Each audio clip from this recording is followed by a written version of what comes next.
அனைவருக்கும் வணக்கம். மின்னல் பருதியின் கபர் தர்பார் நிகழ்ச்சியில் யமதர்மனாக கடற்கரை பாண்டியன். மின்னல் பருதி நேயர்கள் அனைவருக்கும் வணக்கம். இன்றைய கபர் தர்பார் நிகழ்ச்சிக்காக சித்திரகுப்தனாக ஹேமலதா. உங்களுடைய இல்லம் மிகவும் பிரகாசமா, தீபாவளியோட அந்த வெளிச்சம் இன்னும் பின்னாடி உங்க பின்னாடியே இருக்கு. ரொம்ப அழகா இருக்கு லைட்டிங். அது இல்லாம நீங்க சித்திரகுப்தர் மறைஞ்சு தோற்றமளிக்கிற மிகவும் அருமை. நம்ம நிகழ்ச்சிக்குள்ள போகலாம். ஸோ இன்னைக்கு நம்ம கபர் தர்பார் செய்திகளையும் செய்தி ஊடகங்களையும் விவாதிக்கும் ஒரு சிறிய முயற்சி பயிற்சியாக ஒரு நிகழ்ச்சி. வணக்கம் பிரபு. இன்னைக்கு நம்ம ஒரு 2 டாபிக் முக்கியமா பேசலாம்னு எடுத்திருந்தேன். ஸோ நீங்க பேசும்போதே என்னோட பேக்ரவுண்ட் அண்ட் தீபாவளி அந்த இது சொன்னதுனால நம்ம அந்த விஷயத்தோடய சேர்த்து ஆரம்பிச்சிடலாம். ஸோ இப்போ இந்த தீபாவளி பண்டிகைக்கு நிறைய எதிர்ப்பு தெரிவித்து கருத்து பட்டாசு வெடிக்கக்கூடாது, இந்த பண்டிகையை கொண்டாடக்கூடாது, இது இந்துக்களான பண்டிகையே கிடையாது, ஒருத்தர் இறந்த துக்க நிகழ்ச்சியை இது நம்ம எப்படி கொண்டாடுறது சரியா இருக்கு. பட்டாசு வெடிக்கிறதுனால நிறைய விபத்துக்கள்லாம் நடக்குது. ஆனா மற்ற விஷயங்கள்ல நடக்கிற விபத்துக்களை இதை விட இது ஒரு கொண்டாட்டமா ஏன் அதை பார்க்க மாட்டேங்கிறோம் மாதிரியும் ஒரு அதற்கு எதிரா ஒரு பண்டிகை கொண்டாடணுன்ற ஆதரவான கருத்துக்களும் நிறைய இருக்கு. ஸோ இப்போ இதை நம்ம எப்படி பார்க்கலாம்? நம்ம சினிமா பாணியிலே பார்த்தீங்கன்னு வச்சுக்கலாம். ஒரு சினிமா அப்படின்னா வில்லனை கொண்டா தான் அங்கே ஹீரோ ஜெயிக்கிறாரு. ஸோ இங்கே இந்த தீபாவளி பண்டிகையை பொறுத்த அளவுக்கு ஹீரோ வில்லன் கான்செப்ட் தான். ஸோ அங்கே வில்லன் அழிக்கப்படுறாரு. அதனால் எல்லா மக்களுக்குமே துன்பம். அரக்கன் அப்படிங்கிறது கெட்ட எண்ணங்கள், கெட்ட தாட்ஸ் அப்படின்னு எடுத்துக்கலாம். ஸோ இந்த கெட்ட தாட்ஸ் அழிக்கிறப்ப நம்ம சந்தோஷமாக இருக்கலாம். நீங்கள் ஒரு ஹியூமனை எடுத்துக்க வேணாத, அது ஒரு கெட்ட எண்ணங்கள். எல்லா மனிதனுக்குள்ளேயுமே அந்த 2 எண்ணங்களும் இருக்கும். ஸோ ஒவ்வொரு மனுஷனுக்குள்ளேயுமே அந்த ரெண்டுமே இருக்கும். அந்த கெட்ட எண்ணங்களை எவ்வளோ கில் பண்ணுறாங்களோ அவ்வளோக்கு அவங்க வாழ்க்கையில் அடுத்தடுத்த கட்டத்துக்கு மேலே போய்கிட்டே இருப்பாங்க. ஸோ இந்த தீபாவளியாகிய தீபாவளி நிகழ்ச்சி பண்டிகை நம்மளுக்குள்ளே இருக்கிற அரக்கனையும் நம்மளுக்குள்ளே உள்ள கெட்ட எண்ணங்களையும் அழித்து பிரகாசமான வெளிச்சத்தையும் நல்லதையும் நல்ல விஷயங்களையும் மக்களுக்கு கொடுக்கறது தான் அப்படிங்கிறது தான் என்னுடைய புரிதல். நீங்கள் சிறப்பாக சொன்னீங்க. ஆனாலும் இதுல என்ன இருவேறு கருத்துக்கள் இருக்குன்னா, இதனால ரொம்ப ஏழைங்களோ எல்லாருமே இந்த 2 நாள் பண்டிகைக்காக புது துணி எடுக்கணும், பட்டாசு வெடிக்கணும், ஊர்ல இருந்து வேலை செய்யற இடத்துல இருந்து சொந்த ஊருக்கு வரணும், அதுக்கு ஒரு டிரான்ஸ்போர்ட் ஒரு பெரிய தொகை செலவாகுது, இதுக்காக கடன் வாங்கி இதுக்காக கடங்காரனா ஆக்கிறதுக்கு தான் இந்த பண்டிகை அப்படின்ற மாதிரி இது எப்படி ஒரு குழந்தைத்தனமான பதிவா தான் எனக்கு தோணுது. ஸோ இதை பத்தி உங்களோட கருத்து என்ன? என்னுடைய யமதர்மனாகிய என்னுடைய கருத்து என்னவென்றால், இந்த உலகமே இல்லைங்க, நம்ம நிகழ்ச்சி அப்படி தானே பேசணும். நம்ம அப்படி பேச மாட்டேங்கிறோம். இல்லை இருந்தாலும் ஒரு சில முயற்சி பண்ணி பார்க்குறேன்.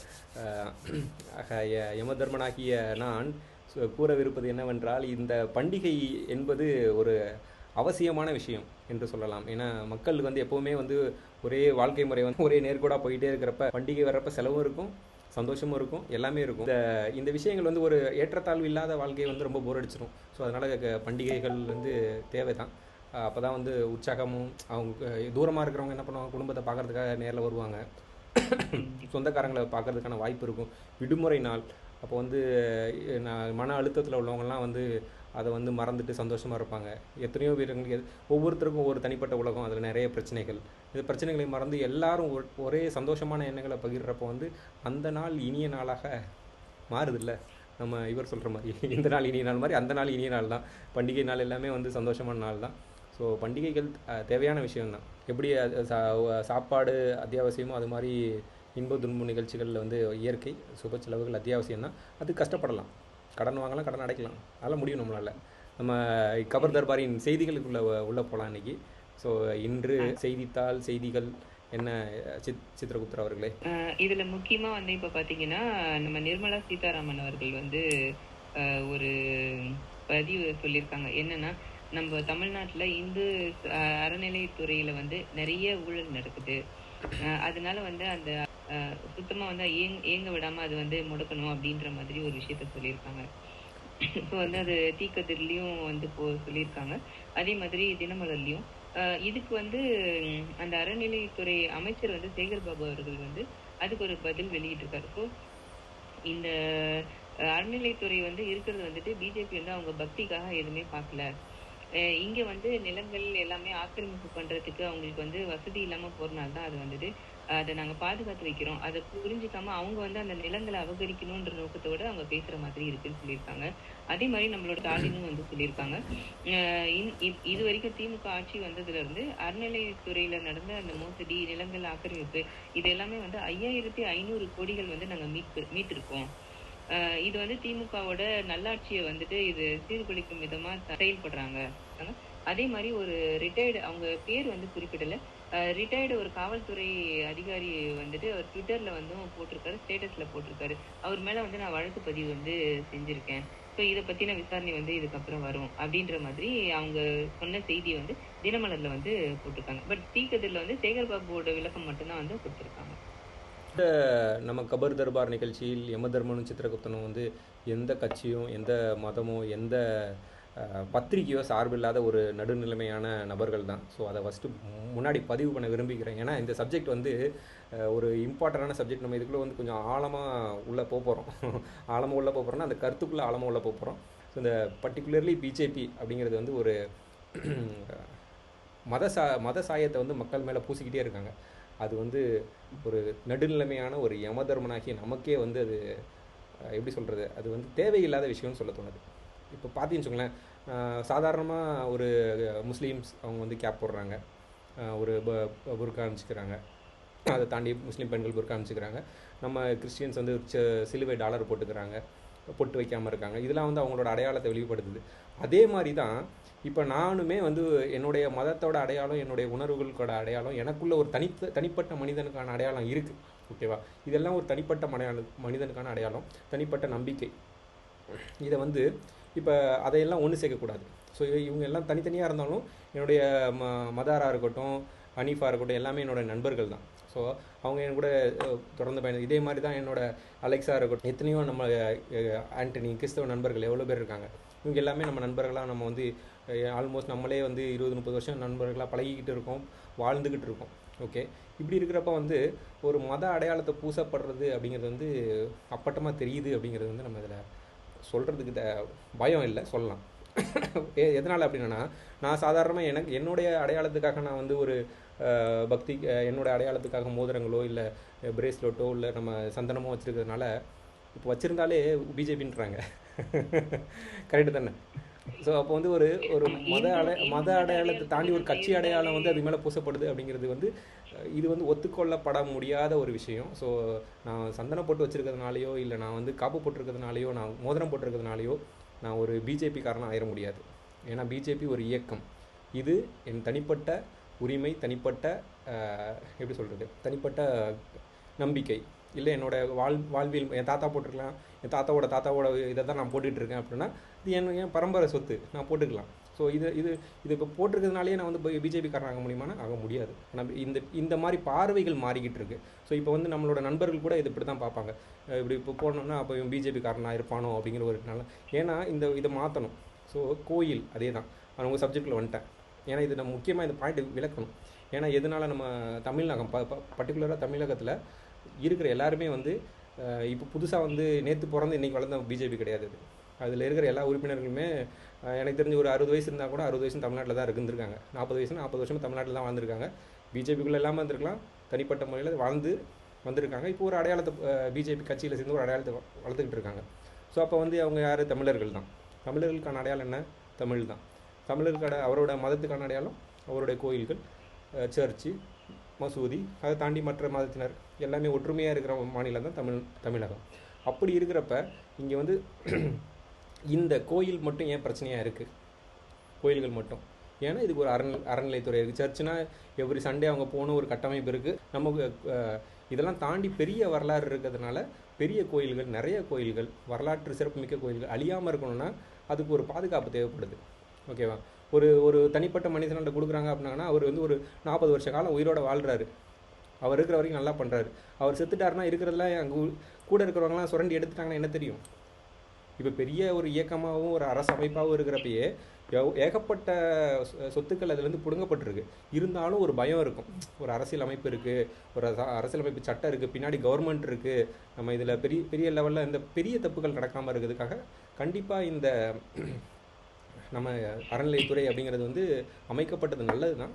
ஏன்னா பெரிய இதோட சொத்து மதிப்புகள் அதிகம். உள்ளுக்குள்ள ஆராய்ச்சிகள் பண்றப்ப நம்ம இப்ப சமீபத்துல சிதம்பரம்ல இருந்து அந்த அவங்களால வந்து நிறைய விஷயங்கள் வெளியில வந்ததையும் குறிப்பிட்டு சொல்லியிருக்காங்க. அதனால கண்டிப்பா வந்து இந்த அறநிலையத்துறை வந்து அவசியம் அப்படின்றது. தனிப்பட்ட மனிதர்கள் நல்ல மனிதர்கள் இருக்கலாம், அறங்காவலர்களா இருக்கலாம், அறங்காவலர்களா இருங்க.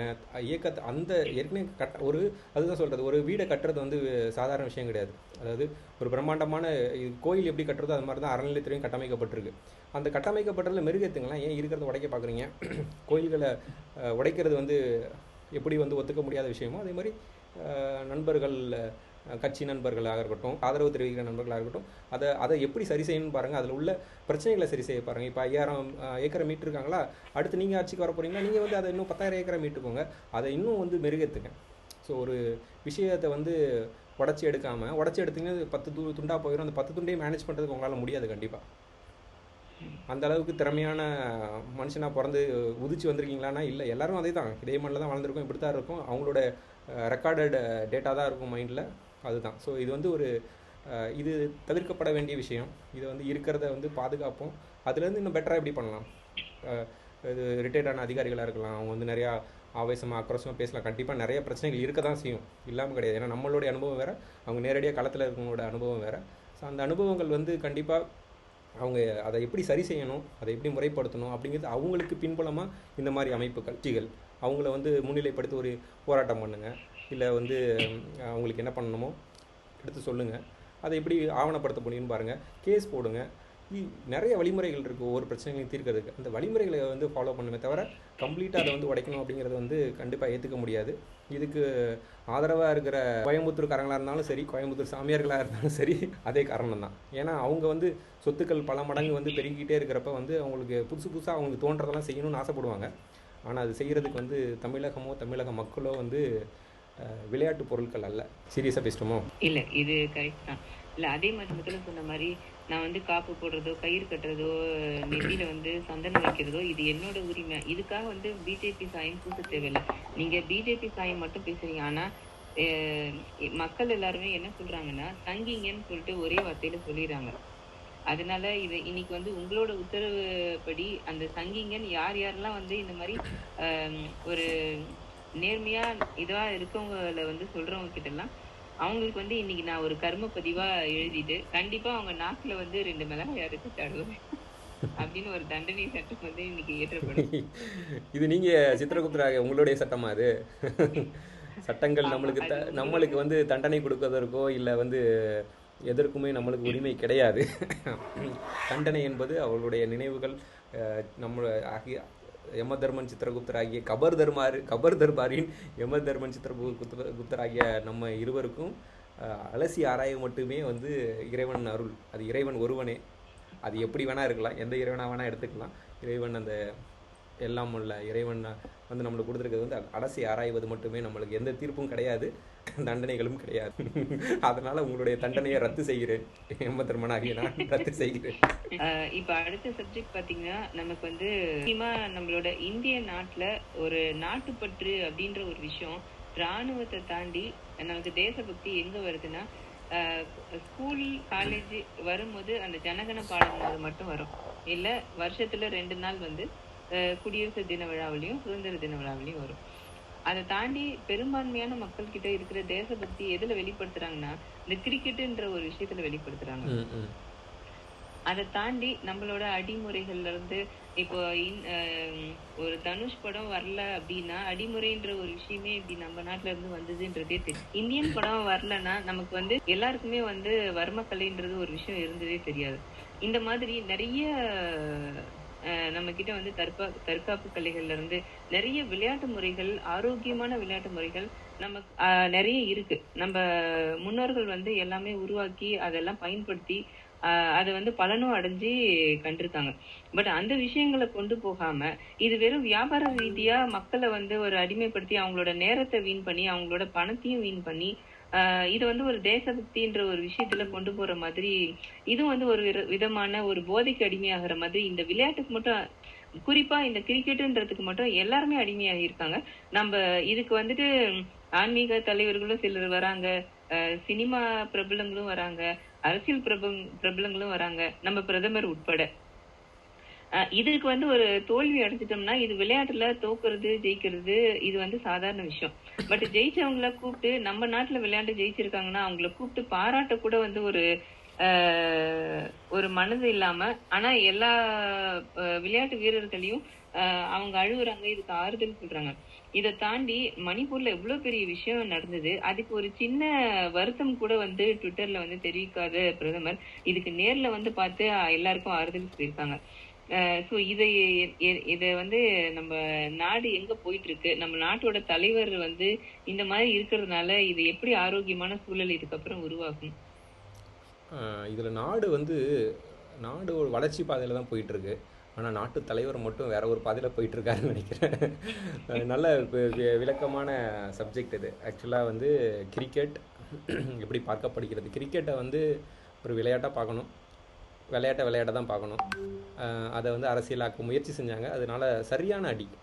இது வந்து அரசியலாக்க முயற்சி செய்தவர்களுக்கு, யாரெல்லாம் அரசியலாக்க முயற்சி செய்கிறாங்களோ அவங்களுக்குலாம் வந்து சரியான பாடம். ஆஸ்திரேலியாவில் உள்ள ஆஸ்திரேலியா டீம் வந்து கற்றுக் கொடுத்த பாடம். கப்பை தூக்கி காலுக்கு அடியில் நிப்பாட்டி காமிச்சிட்டாரு, நீ எனக்கு கையில் கொடுத்தாலும் நான் கால் கடியில் தான் வைப்பேன் அப்படிங்கிற மாதிரி. ஸோ அந்த மாதிரி இது நீங்கள் மரியாதை தரல அப்படின்னு அவங்கள நம்ம சொல்ல முடியாது. நம்ம ஊரில் அதுக்கு சாமிக்கு மரியாதை கொடுப்போம், கையெடுத்து கும்பிடுவோம். அவங்க இப்போ நம்ம அவருக்கு அந்த பொருளுக்கு வந்து ஜெயிச்சு வாங்குற வரைக்கும் தான் அதுக்கான இது. அது அவங்களுக்கு போயிருச்சு அப்படின்னா அதை நம்ம கேட்குறதுக்கு உரிமையே கிடையாது. ஒரு பொருளை நான் உங்கள்கிட்ட கொடுத்துட்டேன் அப்படின்னா அது அந்த பொருள் உங்களுடையது, அது நீங்கள் என்ன வேணால் பண்ணலாம், ஓகேவா? அது வந்து உலக கப்பாகவே இருக்கட்டும், அது நான் உங்களுக்கு கொடுத்துட்டேன் அப்படின்னா அது உங்களுடைய பொருள், உங்களுடைய சொத்து. அது நீங்கள் உடைக்கலாம், உடச்சி தூக்கி போடலாம், கால் கடியில் வச்சுக்கலாம், இல்லை அதை வச்சு நீங்கள் டெய்லி குளிக்கலாம் அந்த படத்தில் வர மாதிரி. அது அவங்க பண்ணதை நம்ம நிறைய பேர் வந்து விமர்சிச்சிருந்தாங்க. அது தேவையில்லாத விஷயம், அது அவருடைய சொத்து, என்ன வேணால் பண்ணிட்டு போகிறாரு. அதை ஜெயிச்சு வாங்க முடியல. அப்போ இந்தியா டீமை பொறுத்து நீங்கள் என்ன வேணால் போடுங்க, வாங்கினவனை பற்றி ஏன் நம்ம பேசணும்? இந்த மாதிரி ஒரு விளையாட்டு திருவிழாங்கிறதும் கண்டிப்பாக தேவையான விஷயம் தான். விளையாட்டுகள், போட்டிகள், நல்ல எண்ணங்கள் உள்ளுக்குள்ளே, ஐ மீன் எப்படி சொல்கிறது, ஒரு ஆரோக்கியமான போட்டிகள். வெளிநாட்டுக்காரங்கள் உள்ளே வர்றாங்க, விளையாடுறாங்க, ஒரு ஆரோக்கியமே போகணும். பட்டு இது அவர் மதிக்காமல் இல்லைன்னு சொல்ல முடியாது. அந்த சூழ்நிலை 2 பேர் திரும்புகிறாங்க. அந்த வீடியோ காட்சியை பார்த்தேன். அவர் திரும்பி இவர் பார்க்குறப்ப இவர் பார்க்கல, இவர் திரும்பி அவர் பார்க்குறப்ப பார்க்கல. ஸோ ஆகும்போது அந்த இடத்துல ஒரு டிஸ்கனெக்ட் நடந்திருக்கு. ஸோ இது எல்லா இடத்துலையும் நடக்கிறது தான். இதே மாதிரி தான் இன்னொரு இடத்துல நடந்திருக்கு. ஒரு ஃபோட்டோ கொடுக்குறப்ப நம்ம முன்னாள் ஜனாதிபதியை வந்து வழி அனுப்புகிறப்பையும் இந்த மாதிரி தான். அவர் பார்க்குறப்ப இவர் பார்க்க மாட்டார், இவர் பார்க்குறப்ப அவர் பார்க்க மாட்டார், ஃபோட்டோவுக்கு போஸ்ட் கொடுத்துருப்பார். ஸோ இது வந்து இயற்கை, அதை வந்து நம்ம ஒன்றும் சொல்ல முடியாது. அது அவர் மேலே குத்தம் கிடையாது. நம்ம ஏன் இவருமே இருந்திருக்காருல்ல, அவங்களுடைய துணை பிரதமருமே கூட தானே இருக்கார். ஸோ அது சாதாரண நிகழ்வு, அதை அப்படியே கடந்து போயிடணும். விளையாட்டாக பாருங்கள். அது வந்து ஒரு பெரிய பணப்புழக்கம் உள்ள கேம், விளையாட்டு. நிறைய பணம் இங்கேயும் வெளிநாட்டுகளுடைய பணமும் உள்ளே வருது, நிறைய முதலீடுகள் கிடைக்குது, நிறைய விளம்பரங்கள் நடக்கப்படுது, அதுலேயும் ஒரு பிஸ்னஸ் நடக்குது. ஸோ அதை நம்ம வந்து தடுக்க முடியாது. அதுக்கு கொடுக்குற முக்கியத்துவத்தை வந்து நம்மளுடைய மற்ற தமிழ்நாட்டில் உள்ள வீர போட்டிகள் அதுக்கெலாம் வந்து இதே மாதிரி ஆர்கனைஸ் பண்ணி, நம்ம பெரும் முதலாளிகள் நிறைய பேர் இருக்காங்க, அவங்களாம் என்ன பண்ணுறாங்கன்னு தெரில. சம்பாரிச்சு பரம்பரைக்கு சேர்த்து வச்சுட்டு ஜாலியாக உட்காந்து டிவி பார்க்குறத விட்டுட்டு இந்த மாதிரி ஒரு ஈவெண்ட்டை ரெடி பண்ணால் நல்லா இருக்குமே. கபடி போட்டி நடத்துங்க. இல்ல அவங்க வியாபார நோக்கத்தோட நடத்தினாலுமே அது வந்து உண்மையான வீரர்களுக்கும் திறமைசாலிகளையும் வெளியில கொண்டு வர மாதிரி ஒரு விஷயம் வந்து அதுவும் சேர்ந்து அவங்க பண்ணாங்கன்னா ரொம்ப நல்லா இருக்கும். ஸோ நம்மளோட முன்னோர்கள் ஏற்படுத்திய விஷயத்த நம்ம உலகத்துக்கு தெரியப்படுத்தும் போது இன்னமும் நம்மளோட மதிப்பு வந்து கூட தான் போகுது. அதுல எந்த விதமான சந்தேகமும் இல்லை. உங்களுடைய கேள்வியை அப்படியே பெரும் முதலாளிகளுக்காக திருப்பி விட்டேன். இந்த கேள்வியை விளையாட்டு கிரிக்கெட், இது வந்து பெரும் முதலாளிகள் அனைவரும் நம்ம தமிழக பெரும் முதலாளிகள், அது யாராக வேணா இருக்கலாம், யாராக இருந்தாலும் விளையாட்டுத்துறை அமைச்சர்லாம் தாண்டி, ஏன்னா அவங்களுக்கு அதான் வேலை, விளையாட்டுத்துறை அமைச்சருக்கு உள்ள. ஏன்னா அவங்களுக்கும் பணம் வேணும், கவர்மெண்ட்டுக்கும் பணம் இருந்தால் தான் பண்ண முடியும். எந்த ஒரு இதாக இருந்தாலும் எக்கனாமிக். நீங்கள் நம்ம வந்து ஒரு நியூஸ் வருது, இவங்க பணத்தை இங்கே வாங்கிட்டாங்க அங்கே வாங்கிட்டாங்கன்னு ஒரு நியூஸ் வருது அப்படின்னா, லஞ்சத்தை தாண்டி பணங்கள் இதில் வந்து புரளுது, இதில் அதிகபட்சமாக பணம் வருது, இதை கவர்மெண்ட் என்ன பண்ணுது? அது கவர்மெண்ட்னா இப்போ இந்த 5 வருஷம் இருக்கிற கவர்மெண்ட்டும் கிடையாது, போன 5 வருஷம் இந்த கவர்மெண்ட்டும் கிடையாது. இதுக்கு பின்னாடி ஒரு பெரிய ஒரு அலுவலகங்களே இயங்கிட்டு இருக்குது. ஸோ இப்போ அந்த அலுவலகங்களில் எங்கெல்லாம் சீரமைக்க முடியுமோ இதை ஒவ்வொரு ஆட்சியில் வர்றவங்களும் வந்து அதை சரிப்படுத்த தான் முடியும், அதை இயக்க தான் முடியுமே தவிர, அது ஒரு மிஷின் மாதிரி. அந்த மிஷினில் உள்ள டேமேஜெல்லாம் சரி பண்ணி தான் பண்ண முடியும். புது மிஷினை உருவாக்குறது வந்து கொஞ்சம் பெரிய கஷ்டம். ஏன்னா அது வந்து இத்தனை முதலமைச்சர்கள் இத்தனை பேரை தாண்டி தான் வந்திருக்கு. ஸோ அதை சரி பண்ணுறதுக்கான முயற்சிகளை பார்க்க சொல்லுங்கள். அப்படி இல்லைன்னா அதுக்கு பணம் முக்கியமான அவசியம். அந்த பணத்தை வந்து கண்டிப்பாக பெரும் முதலாளிகள் மட்டும் தான் கொடுக்க முடியும். அவங்களே ஒரு இயக்கமாக ஆரம்பித்து இதை வெளியில் எடுத்துகிட்டு வரலாம், இல்லை அது கவர்மெண்ட்டுக்கு ஆஃபர் பண்ணலாம். அது ஏன் வந்து நம்ம தமிழர்களையும் நம்ம நாட்டு போகிறதுக்கான ஒரு விஷயத்த வந்து அவங்க கையில எடுக்க மாட்டேங்கிறாங்க. அதுக்குதான் என்ன காரணம்ன்றதும் தெரியல. காரணம் சுயநலம் தான், வேற என்ன? சிம்பிளா சொல்ல போனா சுயநலம் தான். இப்ப அதே மாதிரி நம்ம கடந்த வாரம் வந்து நம்ம ஒரு மருத்துவர், முதல் பெண்மணி நமக்கு பாத்திமா பிவி அவர்கள் ஒரு பொறுப்புல இருந்து மறைந்திருக்காங்க. அவங்களுக்காக நம்ம ஒரு அஞ்சலி செலுத்தணும். ஏன்னா முதல் பெண் கவர்னர் அவங்க, முதல் மருத்துவரும் கூட. மருத்துவர் 2 நிமிட மௌன அஞ்சலி நம்ம செலுத்திடுவோம்.